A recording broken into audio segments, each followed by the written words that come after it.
Innoveren is in vele sectoren een belangrijke opdracht. Ook in de bouwsector wordt continu gewerkt aan het verbeteren van producten, systemen en werkmethodes. Bij industriebouwer Frisomat is innovatie een dagelijkse zorg. Wij proberen om enerzijds altijd in te spelen op de nieuwe, andere, hogere eisen van de klant en ook van de regelgeving die ons wordt opgelegd. Maar anderzijds kijken wij er ook altijd naar dat onze gebouwen die wij dan als systeem ontwerpen, dat die zo efficiënt mogelijk gemaakt worden. Wat wij enerzijds doen is wat op langere termijn kijken. En in dat opzicht is het denk ik ook wel heel fijn voor ons en behoorlijk interessant dat wij bijvoorbeeld een aantal doctoraatsonderzoeken mee begeleiden, zodanig dat wij eigenlijk het fundamentele onderzoek ook minstens op de voet volgen en dat dan achteraf kunnen gebruiken om het naar de praktijk om te zetten. Dat is één. Vervolgens wat we ook doen, dat zijn een aantal embryonale dingen uitproberen, een soort van speeltuin, waarin we een aantal, bijvoorbeeld een zonnewand, hoe we energie kunnen recupereren in de wand. Dat is een klein voorbeeldje. Is dat nu een systeem dat voor ons als Frisomat interessant zou zijn om verder te ontwikkelen, ja of nee?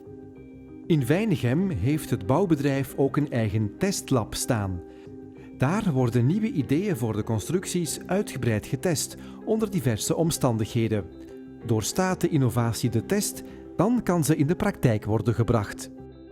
En ik kan daar een voorbeeld van geven van een innovatie die we vorig jaar gedaan hebben.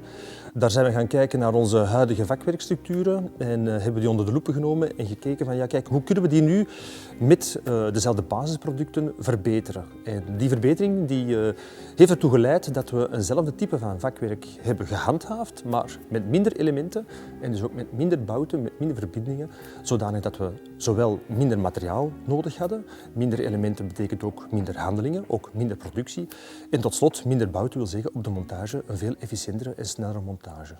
Een belangrijke uitdaging voor innovatie in de industriebouw zijn specifieke vragen van klanten. Voor Suez Environnement tekende Frisomat een nieuwe overkapping op maat uit.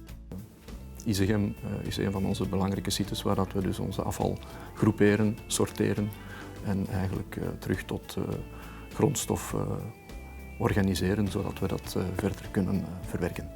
Bij ons is op het terrein is plaatsgebruik een enorm belangrijk criterium. Onze vrachtwagens hebben grote draaicirkels. Er komen hier 200 vrachtwagens, zowel intern als extern, dagelijks over de site. Dus we proberen met zo weinig mogelijk plaatsgebruik zoveel mogelijk stockage, ruimte te genereren. En dus wij hebben hier gewerkt met een bestaande muurstructuur. Aan de voorkant hebben we 2 kolommen bijgeplaatst, waar we dan het hele dak hebben laten opdragen. We hebben eigenlijk voor een competitieve prijs een heel mooie oplossing gevonden voor onze nood.